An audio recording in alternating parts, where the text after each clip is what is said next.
Hey guys, it is Saturday here in West Virginia, and I have a really cool set to show you and unbox for you guys. It's a set that I've actually bought, I don't know, maybe 2 weeks ago, and I ended up cracking it open before I did the video on it.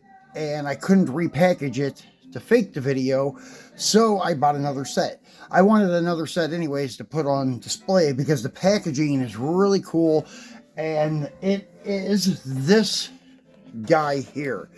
The 1978 Dodge Custom 100 Warlock.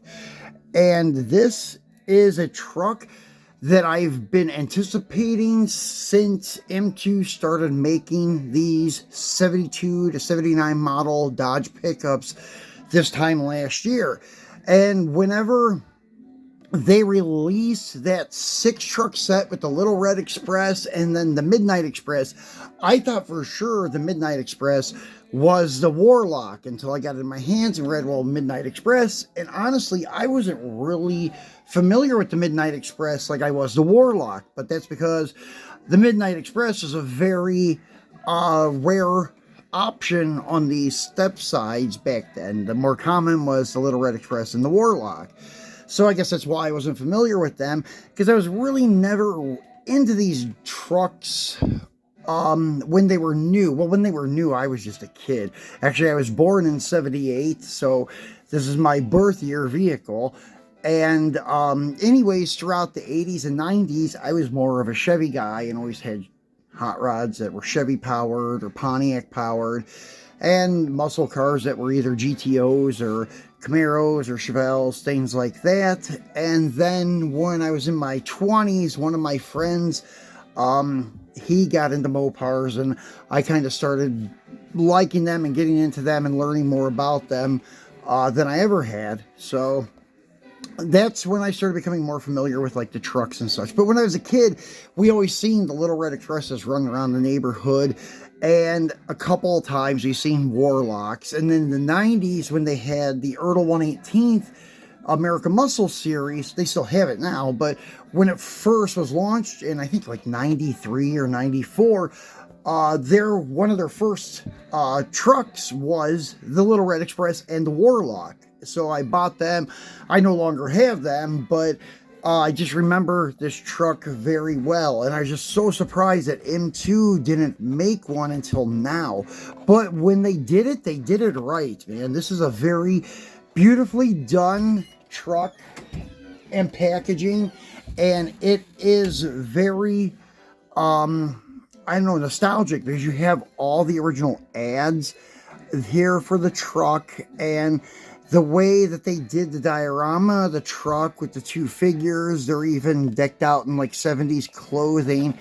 And the guy's shirt says Warlock, and the girl's shirt, I don't know, said something like Adult Toys Dodge or something like that. I can't read it from this angle.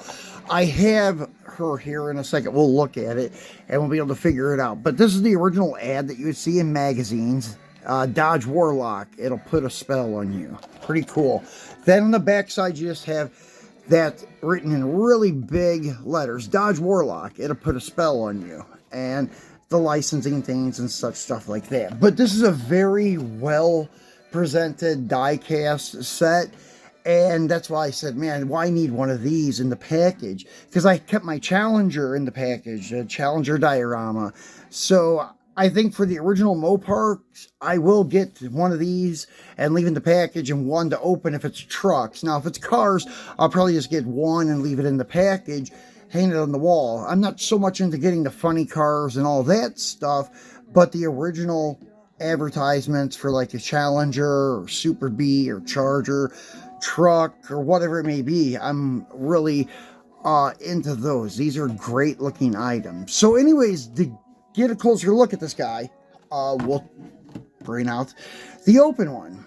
And here is the truck up close and personal, and I kind of forgot some of the stuff about the Warlock. I really thought it said Warlock on the door, what I could recall, but I guess it doesn't, and it just said Warlock across the tailgate, and that is it. And yeah, my tire was coming off. I thought the axle was bent for a second, but no, it's not, thank God.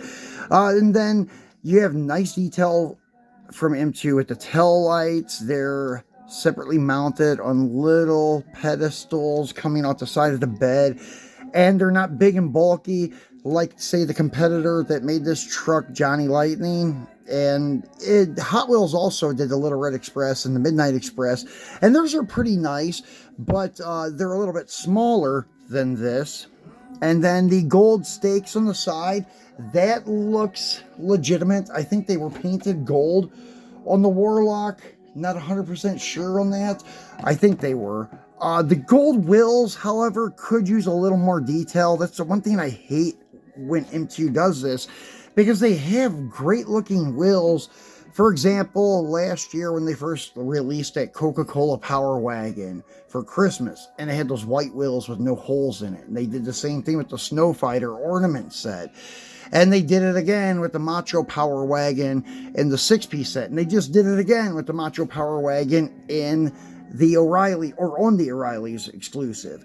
And it's really disappointing because they put the ones that look fantastic on the Macho Power Wagons in the Christmas ornament set from Walmart. You have the orangish yellow colored wheels with the holes in it, and then you have the black ones with the holes in it on the blue truck.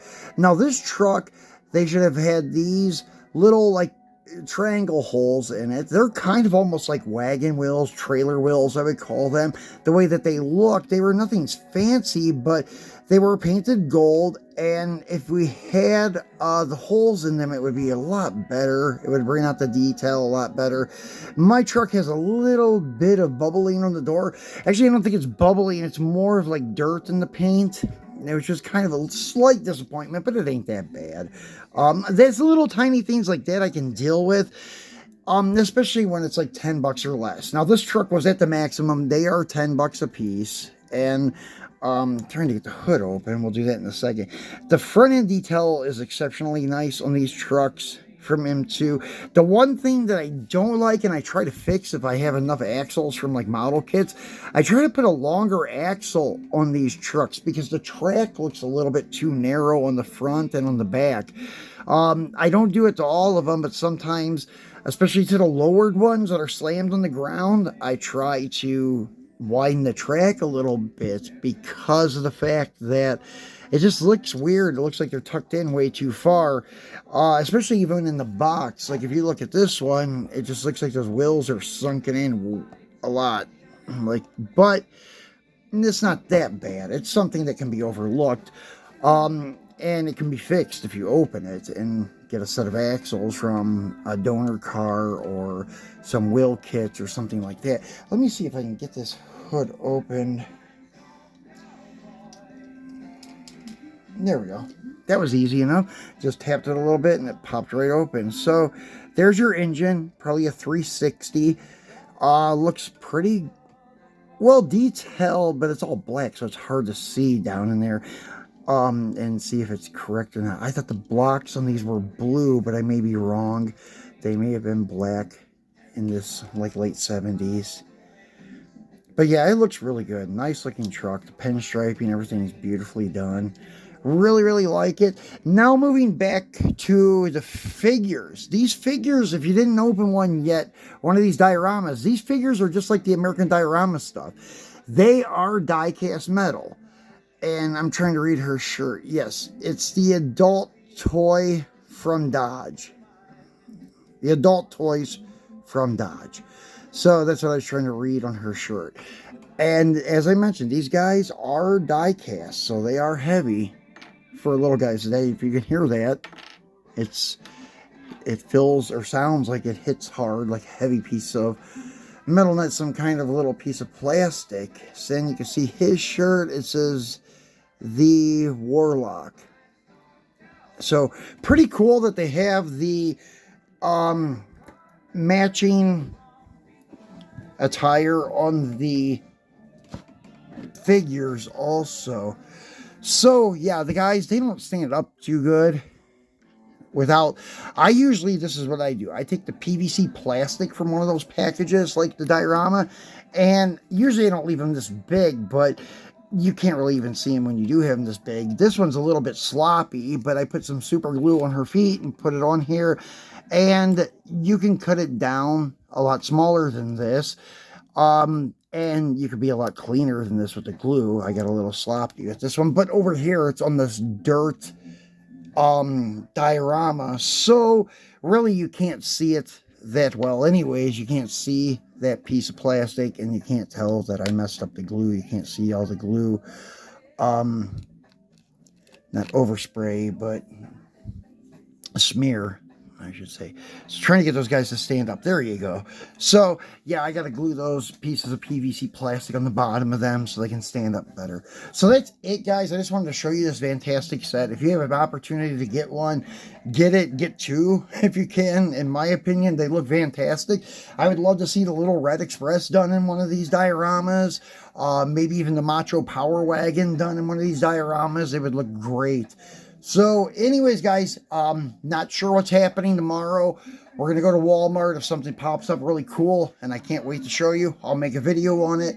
But if not, we will be back in 2 days on Monday for our Mopar Monday. So thanks for watching, guys, and enjoy the rest of your weekend.